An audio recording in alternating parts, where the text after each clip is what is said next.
Good morning, afternoon, or evening, wherever you are, and welcome back to another NerdTube Star Trek episode review. We're here tonight talking about another two episodes of Prodigy Season 2, Episode 6 and Episode 7, The Fast and the Curious, and...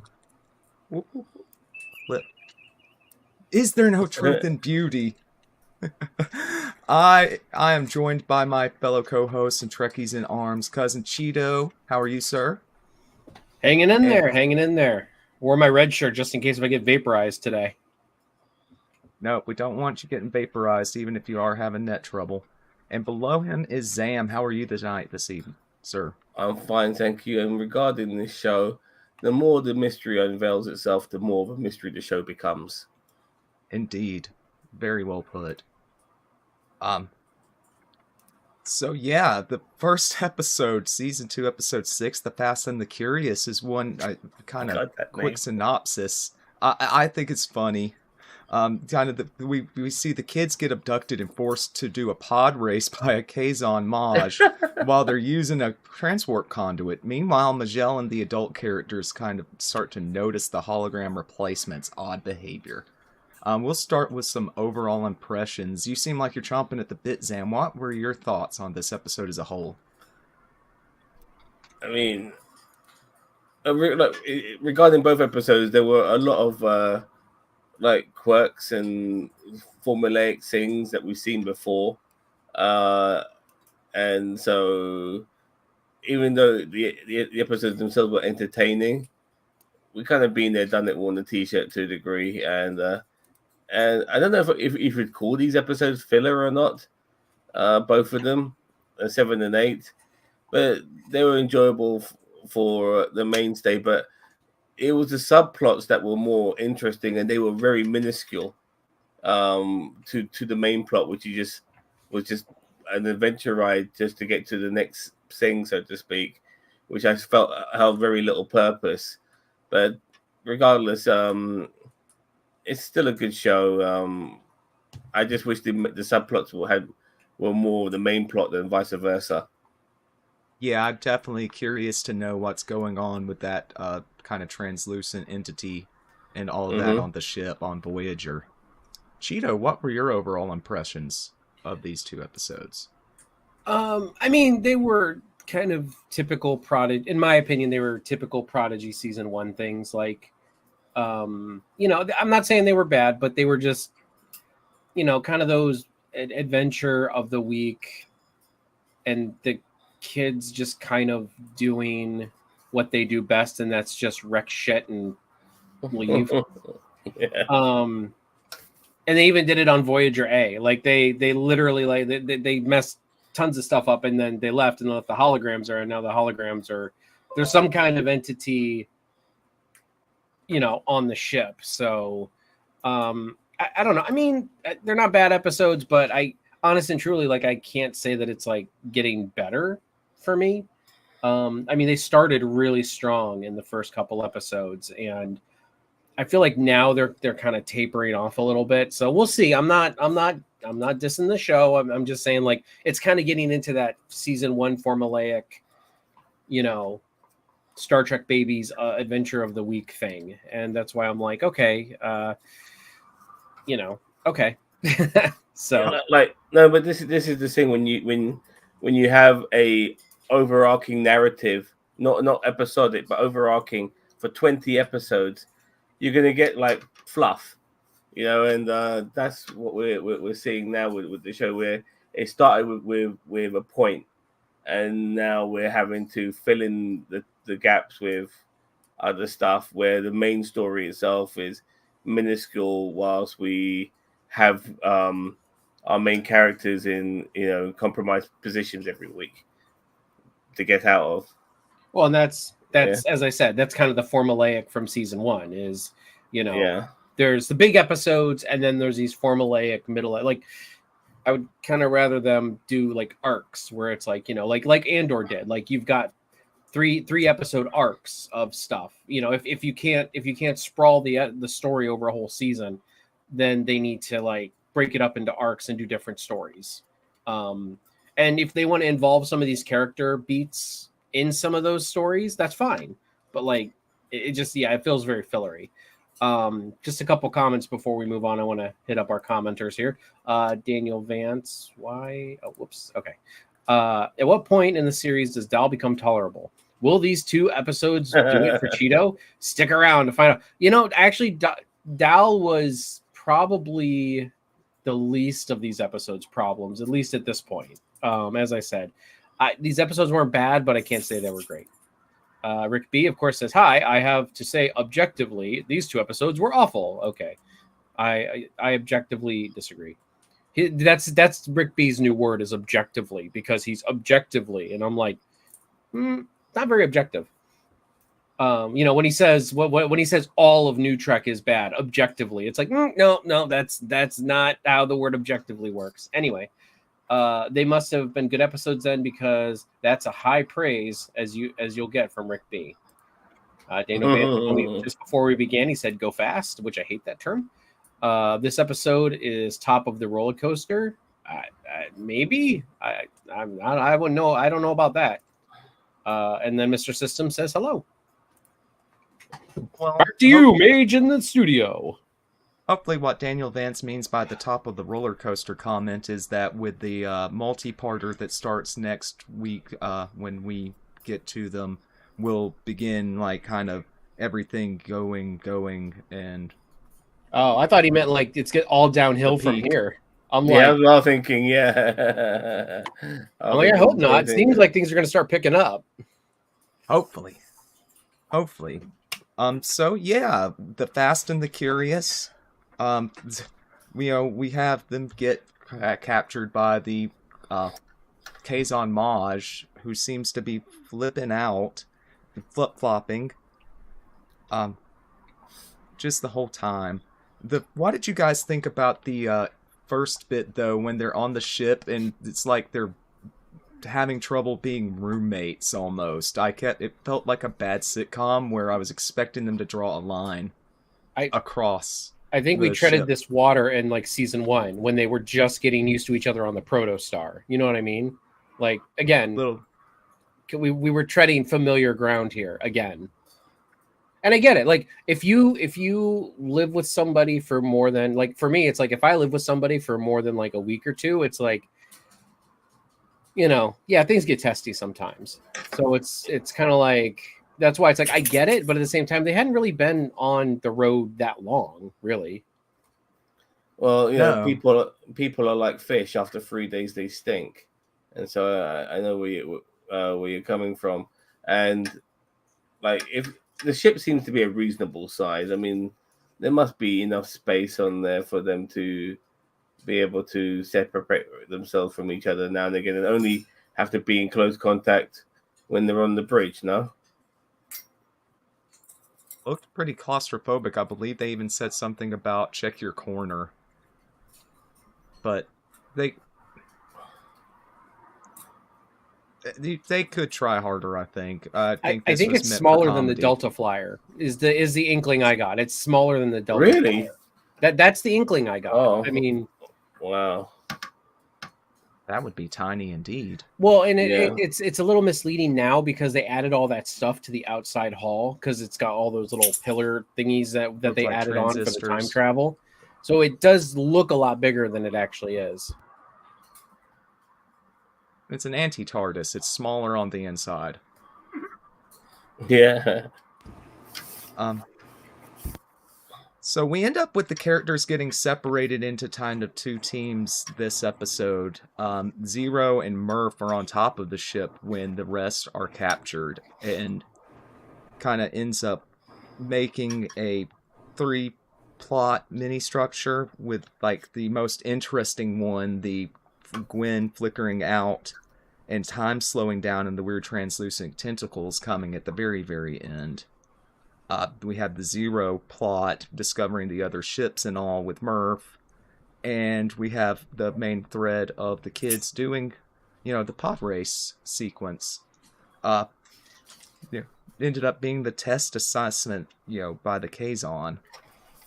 What was that Kazon like going through, like a personality sort of split? I understand there was there was something happening to him. I get it, but why was it affecting him that way? Like he had like a dual persona. Was he fighting the computer program? Mm-hmm. Yeah, he was fighting that control chip on his temple. That's the read I got on it, at least. Oh, fair enough. But it was just implied, never said explicitly. Okay. But the whole computer thing, it made me think of Landru from the original series. Did you guys get that? The Shades of Landru? No. I mean, not really, but I don't. Again, I'm not fluent in TOS, so I mean, I actually got more vibes of. There was a DS9 episode where like a computer was like ruling over everything. And then also Strange New Worlds, the one where they were on a planet where they had to sacrifice the kids to run the computer for 10 years or something like that. So that's the vibes I got. But I really, I definitely wouldn't say it's anything new, but at the same time, Now, for me, it was just all the piss takes Lower Decks have done in recent years regarding evil computers. That was formulaic evil supercomputer that once had its own master plan for everything, and I almost rolled my eyes up at it, actually, to tell you the truth, because seriously, this is what you're gonna do? Like, you got nothing else you can come up with, the writers. Another evil computer, like, come on. No wonder Lower Decks makes fun of this shit.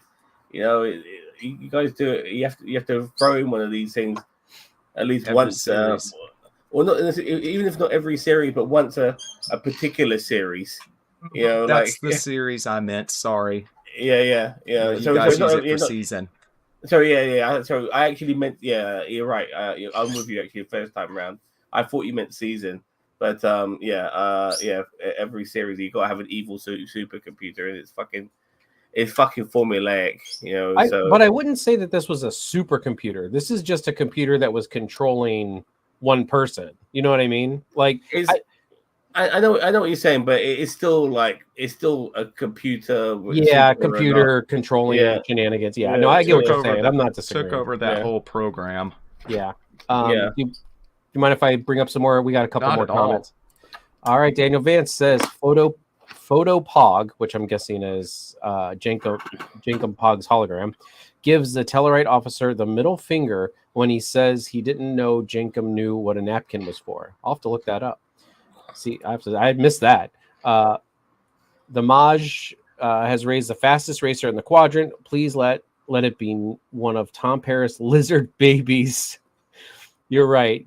You're right to Lower Decks. That would have been a funny reference if it would have been Lower Decks level, but if it was like one of the Janeway Paris babies that was driving the ships. Oh God. I think that would have been great. The time ship looks like the Nebuchadnezzar from the Matrix. We said that a couple weeks ago, I think. Jason brought that up before. Yeah, I remember. You're spot on. And the computer in charge of the voice of Janeway. Wait, the computer in charge has the voice of Janeway and reminds me of Alice, where Paris is controlled by the shuttle's AI. I do remember that episode as well. That was not a bad episode, actually. I don't think. I forgot to mention it because this was in my mind. I watched both episodes yesterday, so it slipped my mind today. But I think the fundamental thing we need to talk about the most, sonic toilets, because for me, that's a whole new ball game. I never knew. I knew about the sonic shower, but the sonic toilet, has that been brought up before? I mean, toilets have been brought up before. I don't know if technically a quote unquote sonic toilet's ever been mentioned. Did they use some sort of I don't know, some sort of synth wave to get the crap out of you? I mean, what the hell is a sonic toilet? I think it gets rid of the matter after it's expelled, and then they use that just the broken down matter in the food replicators. Is my understanding. It just made me think, maybe wouldn't it be great if we could just teleport our fucking crap out of us without fucking having to go to the toilet, go to the teleport? Yeah, until one day somebody accidentally transports half their intestines out. Yeah. But no, I mean, yeah, I've always assumed kind of there was sonic technology with the toilets just because they have sonic showers. But I think what it does is, yeah, like Mage was saying, it takes the waste in, and then I think the sonic like breaks it down into its matter components, and then it recycles them, because everything in space has to be recycled. There is literally nothing in space. So when they use replicators, they are using it's kind of a more advanced version of what we do today in like the International Space Station. You know, that all waste is reused in space. I just I just found it funny that even though they had sonic toilet, they don't have things like sonic air fresheners or whatever for Jen and Pog to say, you know what, you better not step in there for like 30 minutes or whatever. You're telling me they haven't got futuristic ways to vent out the place after he finished doing his business? Please. Either that, or he just forgot to spray the Sonic Febreze. Sonic Febreze. Sonic Febreze. Just put Sonic in front of everything. I'm gonna use my Sonic oven. You know, like you can put you can put Sonic in front of any like appliance and make it sound Star Trek-y. Worked for Stephen Moffat in his last bit of Doctor Who. He gave the Doctor Sonic shades. He has a sonic screwdriver, technically, right? Mm-hmm. Yeah. Yes, sir. He's had that since the second Doctor. I've made the pod race comparison. Do you guys have anything to add about that? I thought that was really dumb. I didn't enjoy it at all. It was like sorry, go on, Chio. Oh, I thought it was dumb. I mean, I thought it was, you know, kind of trite, and just, you know, like they're racing against computers, so it's like, yeah, I don't understand the motives. I don't understand the reasons. I don't understand why Dal and Gwen raced each other. You know what? Like with all this, like I know that they were like doubling their chances to win, but I'm like, it made no sense to me, and I just kind of hand waved it off. Not the way with Darla thinking. He's so fucking stupid. He's still being competitive when they need to win the race just to get out of there. And instead of being strategic, he wants to be competitive, which is a fucking stupid way of looking at the situation they're in. Because it's not about winning it individually; it's about winning it either of them to get out. The same old stupid Dal. Yeah, and as long as you got Murph and Zero not in the equation, you knew that they were going to be in a position to save the day, so to speak, which is always a trope. Once again, when the group gets split up and some of them gets captured and some of them don't. Yeah, so that was that in that particular case. Yeah, and I just gonna say, I wish they would use more of Zero's telepathy, like they do in Young Justice with Miss Martian, to communicate. Because I completely forgot that she could do that until like this episode, when like they were communicating. I'm like, in Young Justice, they did such a good job using Miss Martian's like, you know, telepathic link to like everybody to communicate at the same time. It's so well done, and they just like they have that ability here with Zero, and it's like they don't do it at all. It's just annoying. No, I agree. Just like Dal. Just like Dal. Maybe they don't want to hear what Dal's thinking most of the time. I wouldn't want to. But no, the very end, you know, Majel sees the hollow Gwen flicker away, and we get the slowdown of time and the weird translucent tentacles. Any guesses at all? What, you guys have any theories? I don't have any idea what it could pertain as of yet. Some sort of time immersion, possibly to do with Chakotay. Now that there is like some sort of time misdemeanor with him escaping, maybe some sort of giant reset in a way as well. So ends up in a situation where he doesn't escape, so that they can save him. I know it's a bit long-winded me saying that, but it could all stem from that. With him reaching out through a different periods in time. How very Babylon 5 of them.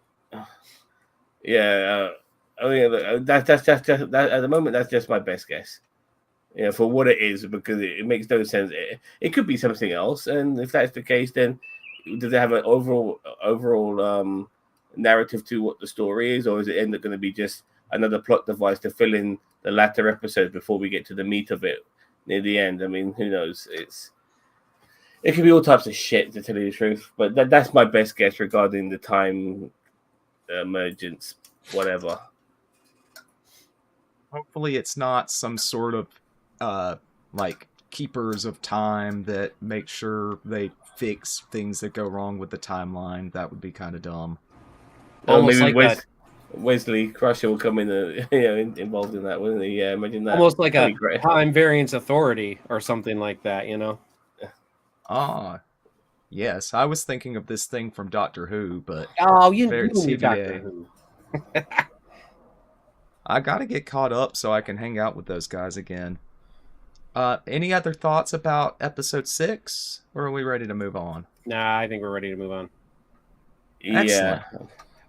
What I'm going to do, though, do you guys want to rank this episode now, since we've been doing them separately, and just I'll put the poll up, and then I'll just put the next poll up when we get to the end of the next episode?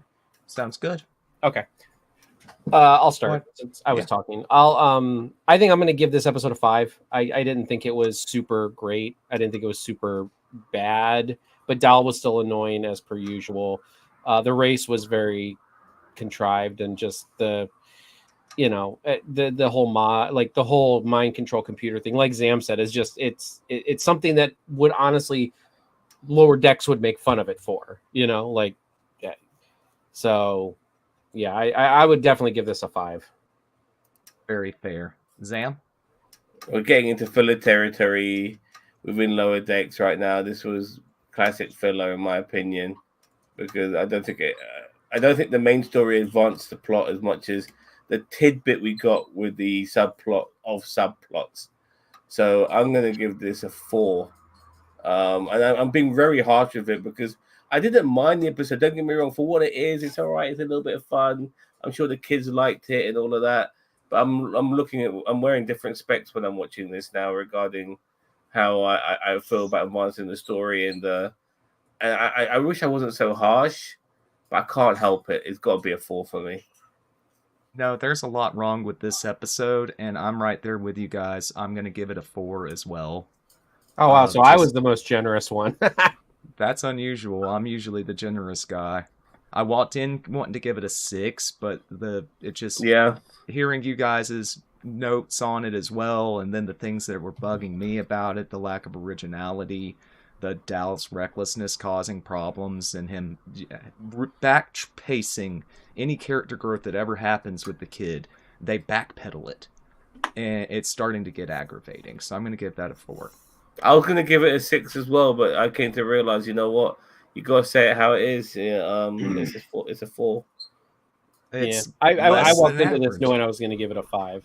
As I said, I didn't hate it, but at the same time, there was definitely stuff that just wasn't there for me. Yeah. 5 is reasonable. Very understandable. Polls up, everybody. So go ahead and rank it. Excellent. While they do that, we'll move on to episode 7. Is there no? All right, wait a minute. Wait, who gave it a 10 in the chat? I want to know who gave it a 10. Please raise your hand. Somebody gave it a 10, and I want to know who gave this episode a 10. It's probably Rick B. Yeah, he's hate giving it a good review instead of hate bombing it. So in episode 7, Zero is contacted by a Medusan from a non-corporeal colony and given a physical body, but not without a cost. They must run a death race against a flying manta ray, and then we have the subplot of Janeway and the adults having figured out the nature of the holograms and the deception of the kids. Overall thoughts on this one? We'll start with you, Zam. First of all, I'm very happy that the deception thing was nipped in the bud very early. They didn't drag that shit out, because I think we'd be all pulling our hair out that these Starfleet officers who are able to solve problems so quickly are fucking duped for so long by a bunch of kids. I'm glad that wasn't the case. And regarding the main part of this episode, well, once again, it's trope. Like the good old, this planet seems like a paradise. Everything seems to be amazing. Oh no, there is a severe problem, and it might cost you your fucking life.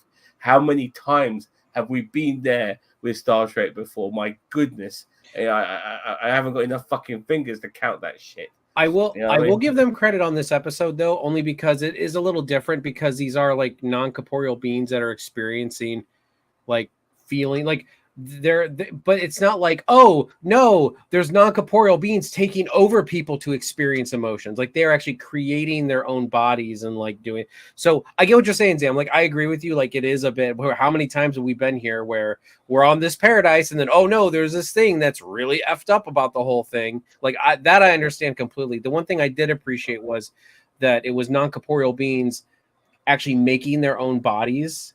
And honestly, I felt like they kind of didn't go into it enough. Like I feel like they should have been able to customize their own bodies. You know what I mean? Like everybody looks there because everybody looks the freaking same. You know, like yeah. I think they should have been able to customize what their body looked like. You know, so I mean the fact that they're coming across like these species are the same as Zero, yeah, whatever these species may be. I think there weren't a couple different species, but there were some there that were Zero species. Medusans, see it there for sure. Yeah, there were Medusans, but they said 2 other races that I heard.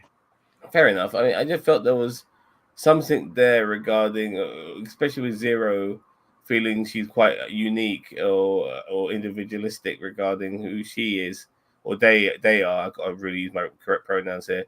And I felt that was kind of brushed over, you know, for the fact that they could get a body and feel and touch and all of that. And I agree with, and that's what I think they kind of skimmed over. What they could have got into that issue when they were customizing their bodies. Like, well, Zero, are you going to be a male or a female? And they should be like, well, I don't know. Maybe I'll just be something in between. You know, like just, you know, or you know, creating something from this mass list of genders from all different species. You know, like just they could have played with it a little bit here. And I feel like they just were kind of like, well, for simplicity's sake, we're just going to make everybody have the same type of bodies and there's no, you know, customization. And I felt like they kind of missed the trick there. I feel like a lot of this episode would have benefited from being in a longer, like a full-length Star Trek episode, as opposed to a 20 minutes kids cartoon. Because I'm finding Zero's the most interesting character to me, and they were the only one with a real arc happening this season. And I'm hoping that this isn't the big hurrah for Zero's arc, and that we're going to see it continue and get, over time, see Zero handle having, you know, sensation and feelings more, like feeling fear, the point they kind of had of their festival in the end. Zero kind of like the Data of the show, isn't Indeed. it? Indeed. Yeah. Actually, I wouldn't think so, because Zero. So Data. Well, I mean, Zero has emotion, but doesn't have feelings. I guess you're right in like the whole sensation and stuff like that. I guess you're right about that. I was more thinking about like the intellect type thing. I was like, I feel like rok-tauk kind of feels more like Data than, you know, like that childlike, you know, like intelligence, but she's like super smart. But I get what you're saying about the sensation and stuff like the human feelings, but she does have emotions. Yeah, she has emotions. Yeah, so but yeah. Mm-hmm. But wants something that shouldn't ever be able to have, just like Data wanting to feel emotion. Be a real boy. For me, actually, regardless of everything going on a tangent here, but what I thought was more astonishing for Data was in First Contact, where he was able to feel sensation. You know, when the Borg Queen blew on the flesh on his hand, and he felt that was a bigger deal than him laughing, in my opinion. You know, for a robot to feel, and then obviously feel pain as well, and all of that. That was the biggest part of his arc. As far as I was concerned. First Contact is a great movie. I mean, there's so much in there that's so good, and like it kind of gets undershot a little bit by the Borg stuff. Like the Borg are invading again, and here come the Borg, but that movie. I mean, I think the best parts of that movie are not Borg related. Yeah. Hard agree on that. So like, sorry, like, have you ever, like, you watch Red Dwarf? I'm sure you have. Just a little bit, not enough. It's just that there's moments like in Red Dwarf, like for instance, when Lister the hologram, he gets into a human body. He gets into Rimmer the hologram. He gets into Lister's body, and he says he's going to put him into shape. But what he ends up doing is just like pigging out because he hasn't tasted food in centuries, and so. Well, they did that with the Doctor in Seven at one point too. In Voyager, when I can't remember that. Yeah, the Doctor was in Seven's body, and they went nuts. Yeah, he like drank and like she got so mad. She got so mad. Yeah, she got so mad. She's like, "It's my body," blah blah blah. And I mean, rightfully so. He was abusing her body. And also, like when Q became a human and he started eating as well, but he's never been hungry in his life, and yeah, all of this sort of thing. So yeah, I kind of forgot where I was going with all of this, but yeah, I just thought I'd bring that up. Oh yeah. They were eating. Zero was eating, like discovering food and all of that. When her stomach grumbled, it reminded me of all these other things that I saw in the past. So yeah, that was pretty cool. Yeah, the person enjoying flavor for the first time is definitely a used trope, but I think it's a good one because we kind of take it for granted and we don't really think about how amazing it is, really is a thing to be able to experience all the different sensations and flavors that exactly entail. But no, this is all about Z's big plot thread so far. And,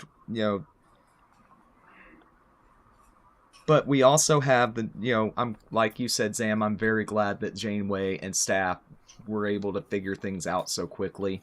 It would have been too much of an idiot plot for the Shenanigans to keep going, even for the sake of cheap comedy. Yeah, if like you had a totally new character that you could discredit, maybe it would have been okay. But like you would literally be discrediting Janeway and her crew like completely if you did not if they did not figure this out pretty quickly, Yeah, Gwen's talking like Murph, like if they don't pick up on that, and the fact that rok-tauk is talking to himself, talking about himself in the third person all of a sudden, and even Dahl, like he's not being mischievous. So well, he had an accent. Yip. Had an accent and said yip, and all of that. Yeah. Although it is, I mean, Magel's the one who first noticed. So, but still, it's like, yeah, if Janeway and them didn't figure it would have been a huge disservice to the character of Janeway, especially Janeway, just because we know she's smarter than that. She may be a war criminal, but she's not dumb. So they ended up getting the Gwen hologram back, and they were interrogating the Gwen hologram, and they were able to regarding this entity that obviously I'm sure we'll find out in latter episodes. But yeah, that's kind of where it went, in my opinion. But I don't want them to do that though. Like I don't want it. Like if Dal and the crew are like gone, like I don't care to keep jumping back to Voyager-A. I don't want a subplot on Voyager-A. Now, if Voyager is chasing them or something, then we can go back to them. But it's like I don't like this stupid this alien entity subplot. And I'm sure it probably has something to do with the overall narrative, but it just feels like but it just feels like it's just kind of shoehorned in to give Voyager-A something to do at this point. Now, maybe if they can bring it all together later on, and it all kind of makes sense and comes back together, then okay, I'll admit that I was wrong about it. But for me, it's just like I don't need a subplot on Voyager-A. Yeah. It feels very much written with the binging in mind. Like they knew where they were releasing it and they seem to have wrote it with that in mind. Like kind of it's one thing to be experienced in a relatively quick amount of time and not written with the idea of building suspense between, over the course of a week. And I'm giving the audience. I'm giving this season a bit more credit than last season because they spread 20 episodes over the course of over a year. You know, I mean, they might have made it 10 episodes and made season 2 the second 10 episodes. Yeah, I 100% agree with you on that. I think they should have done that. Yeah. So at least with this particular format now that all 20 episodes are out and we can watch it at our own leisure and pleasure, we'll hopefully do the show a lot more justice, because those times I forgot that Prodigy existed and I forgot what the hell was going on. Yeah, I didn't even start even remotely enjoying episodes until like episode 15, I think, or something like that. Oh, like, wow. Wow. Yeah, like game. I mean, that remember when we were reviewing it, Zam, originally, I was like, those first 10 episodes were such a freaking slog for me. I was like, good Lord. It felt very Clone. We were talking about how it felt Clone Wars like, and obviously you had characters that resembled Star Wars characters as well, especially that General Grievous guy. My God, that was as unoriginal as you can get. You know, so yeah. I expected him to say General Kenobi. Yeah, at some point, pull out a lightsaber. Dal jumps down and goes, "Hello there." Yeah. With his new accent, his new Zero accent. Yeah. No. But you know when they did that race, and they were like with the running flowers of the Nazamon, I was about to bring it up. What you got? But the point is that they did get eaten, but they're just chilling in the fucking mouth. Like, yeah, they didn't freak out. There's no like digestive juices or spit or anything. Zero just goes in there willy-nilly. It's like, great, now 2 of you are in peril. How is this helping? Yeah, exactly. So, even the whole point of the course felt a bit stupid, because, like they were mentioning about how you had to like have feeling from all your senses, but the one sense, the magic sense that they mentioned was fear. Well, no, fear is an emotion. Like every other emotion, you know, you can, like, it's not that unique in that sense, you know. It does cause a physiological reaction, but a lot of the other emotions do too. But what I'm saying is that they could do all types of things. They could give you grief if they want to go down negative emotions. You know, grief could be one of them, or a sense of loss. They could take away your fucking belongings. Or isolation, they can ostracize you. I mean, they could do so many things. They can make you feel like shit, you know. In that sense, you know. So I just felt this particular method of them killing themselves, possibly for fun, I just thought it was stupid. And yeah, probably just them trying to do something in the vein of old Star Trek episodes and go when we're supposed to go where no one has gone before, where these 2 episodes we're going where we've boldly went 100 times. It's just that, you know, when they're all like laughing and happy and stuff, and, you know, oh, welcome to our planet, help yourself, have some food. I thought, you know what, these motherfuckers are going to come show us something about themselves that ain't going to be so cool. The only time I can recall an episode or a movie where the place seemed like paradise, and it was, and the people in this paradise weren't the villain, was, I think, Star Trek Insurrection, where the Federation were the villain. The villains. And that's about it, you know?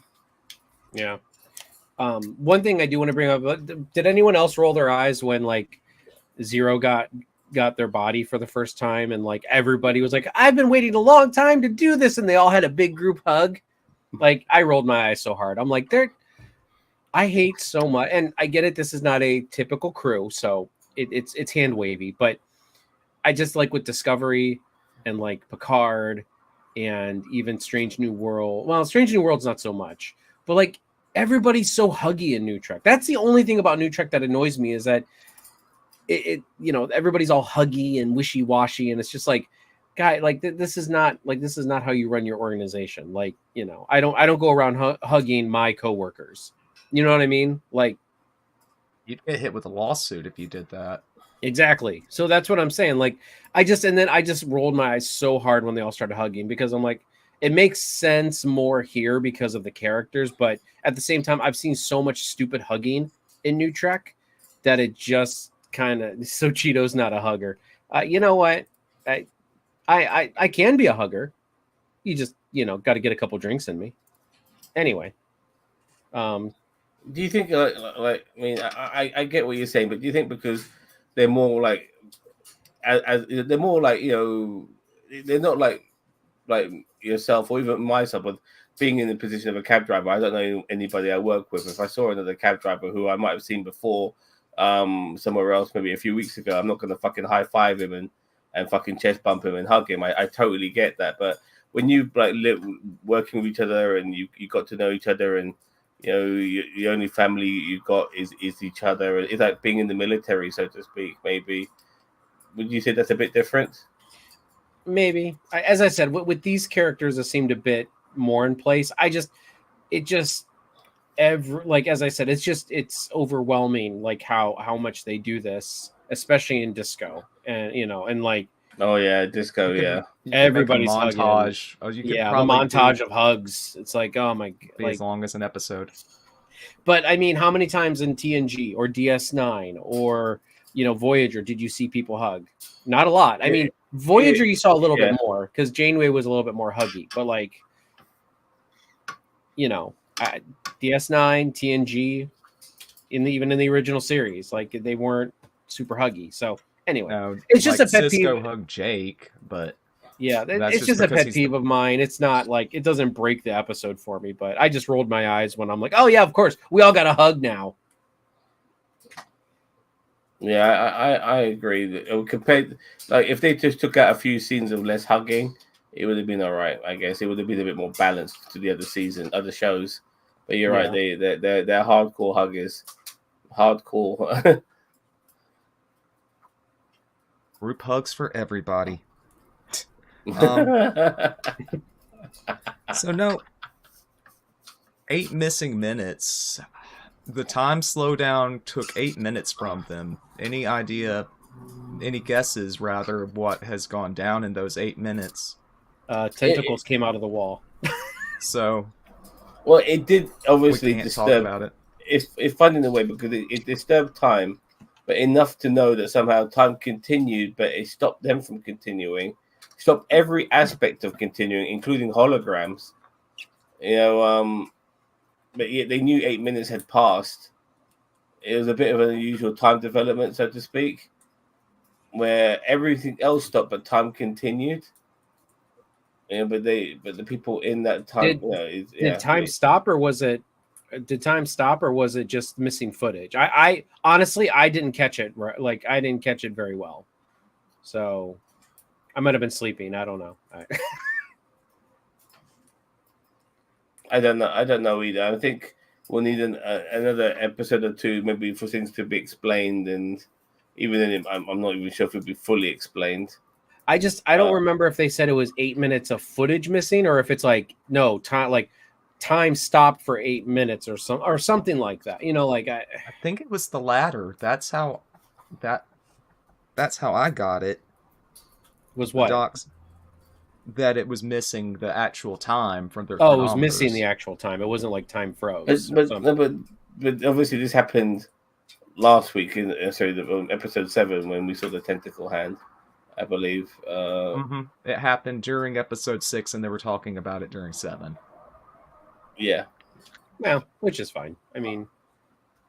Oh yeah. Okay. Fair enough. I don't know. I don't know. I don't even have to. I already mentioned what I think it could be, but regarding this 8 minutes missing, how they're able to verify that if time stood still, but somehow 8 minutes went missing, I don't get it. Hopefully they'll make it make sense. I'm not following right now myself. I just don't care about this plot. As I said, I don't need a Voyager subplot. Like, I'm glad that they figured out that the holograms are fake, but it's like, No, but the tentacle thing is the plot. Like, in my opinion, it's part of the main of plot. More than all these like stupid adventures these guys are going on, whether it be Racing Planet or Corporeal Planet, You're biting your tongue. Oh, but you binged the whole fucking thing, haven't you, Daniel? He did. He binged the whole thing. So you couldn't relax for a second, could you? You had to binge the whole fucking thing. I get that's why I'm saying, like, I want to enjoy it. Like, if it's going to be good, I want to enjoy it. 2 episodes a week is, that's more than we get on a normal Trek show. We normally only get 1 episode a week, but we get 2 episodes is about the length of 1 episode of like Discovery or Picard or Strange New World. So yeah. Keep giving me my 45 minutes of Trek. I might gripe a little bit and nitpick, but I'm not going to say, take it off the air. Keep giving me my 45 minutes of Trek a week. You can sometimes see with the show being only a 20-minute show, if you take out the credits and all of that sometimes the pacing and the editing of it feels a bit unorganic, when how things are realized and how we get to the next situation. It just rush is not necessarily the right word, but the way like things are expressed and exposed, it just we're going on to the next thing now because I guess we're on the fucking clock here. Pacing is jerky. You could say. Yeah, pacing is jerky, but like the overall like connections between each incident just doesn't feel it feels artificial. It just doesn't I wonder what's all that about, and all this sort of shit. It just doesn't feel organic, and it's really hard for me to put into words. Just seeing it makes me understand it more than me being able to express it.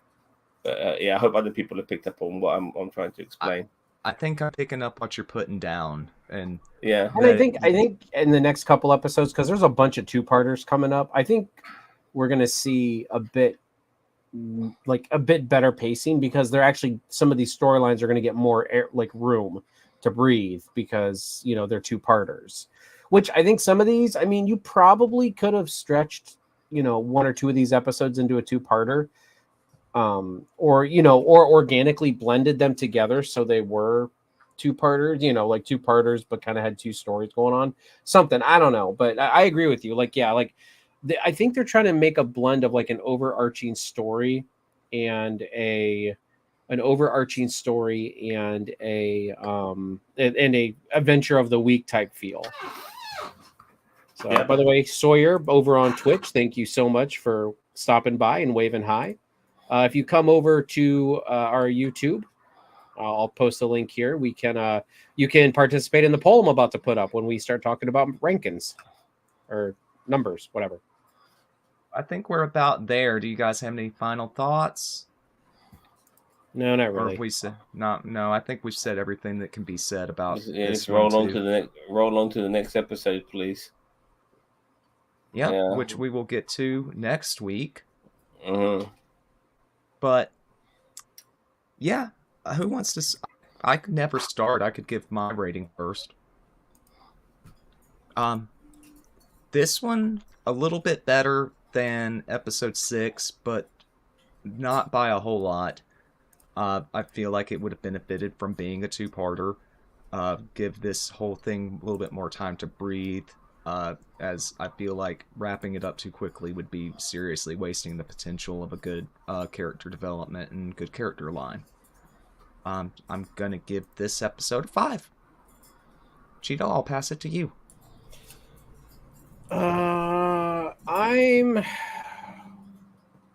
I was going to give it a 6, but I think I kind of agree with some of the issues and some of the just talking through it with you guys as per usual.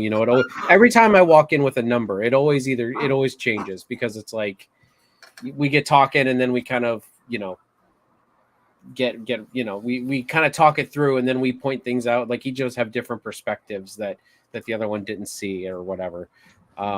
So I think I am gonna settle on a 5, just because there were some good things in episode 8, but honestly, overall just kind of like a mid episode, like nothing great, nothing terrible.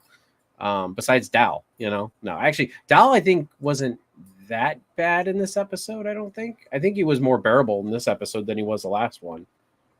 He didn't do anything to recklessly endanger the rest of his friends that he insists are his crew, when that's like your job as a captain is to protect the crew.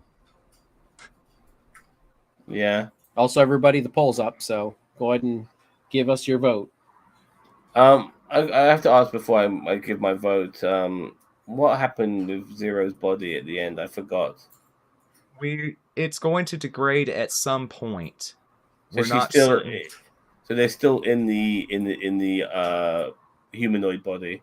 Still in the humanoid body. That'll actually be interesting to watch, like watching her lose those sensations and stuff like that, like over time. And I hope she has a replacement body, because they can still they still have the capsule, don't they? Even though it's damaged. I would assume think so. But they didn't handle that. They just kind of wrapped it up really quick, and just on to the next thing. That's what I'm saying. Like, stuff like that. That's my issue with. I had no fucking idea. But I don't know. I mean, I might have to give this another bad mark, to tell you the truth, because I thought once again the main plot was regarding Zero. It was good to get maybe a bit more out of them and stuff like that. But are we going to take it anywhere before they have to revert to Zero just being how Zero was? I hope that's not the case.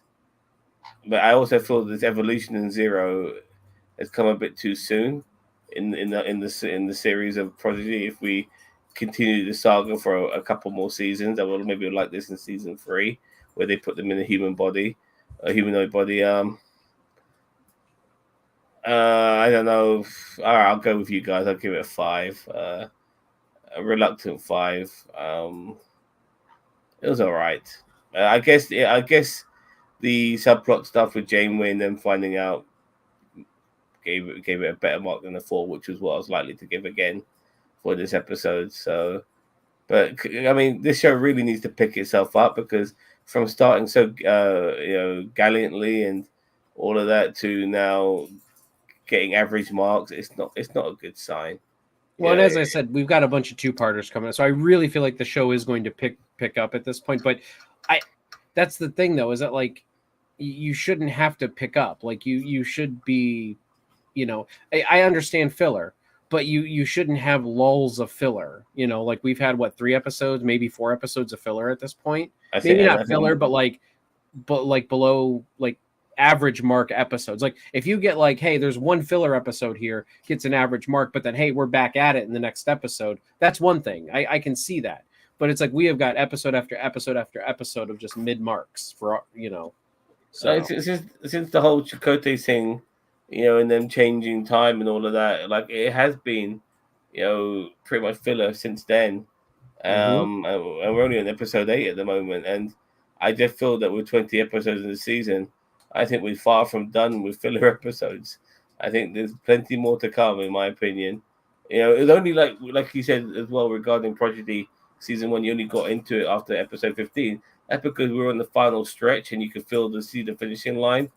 We have no idea what the fuck is going on at the moment in time regarding Chakotay or any of that, and so until that comes back into play, I think everything's going to feel like filler. Probably. So that's been our review of Star Trek Prodigy, episodes 6 and 7 of season 2. I want to thank you so much for joining me. I want to thank my co-hosts, Cousin Cheeto and Zam. It's always a pleasure to work with you guys. You too. You should definitely subscribe to NerdTube. We do more than just Trek content here. The general topic podcast tomorrow, current events, and just general entertainment news, politics. We're going to get talked about. What do you have on the docket tomorrow? Well, what are we going to talk about tomorrow? In this last fucking week of significance has happened. Yeah, I guess that'll be something to talk about. So, yeah, bring it on. Obviously, I got my TikTok treasures, interesting things as well regarding that. But yeah, it's funny. Like previous week, Trump got shot. That was the fucking talking point. Now, Biden, not only Kamala Harris, but with Biden stepping down and taking one for the team, which was a very honourable thing for him to do. But he was thinking for the country first, and then his own pride and the personal needs. I think that's worth talking about as well as regarding Kamala Harris. possibly being the president of the United States too. So there's a lot to talk about. Awesome. Sounds like we definitely want to check that out. Got all sorts of nerdy content here, so subscribe to NerdTube, follow us on Twitch. Hell, subscribe there. If you've forgotten the name, it's NerdTube. Remember it, mon ami.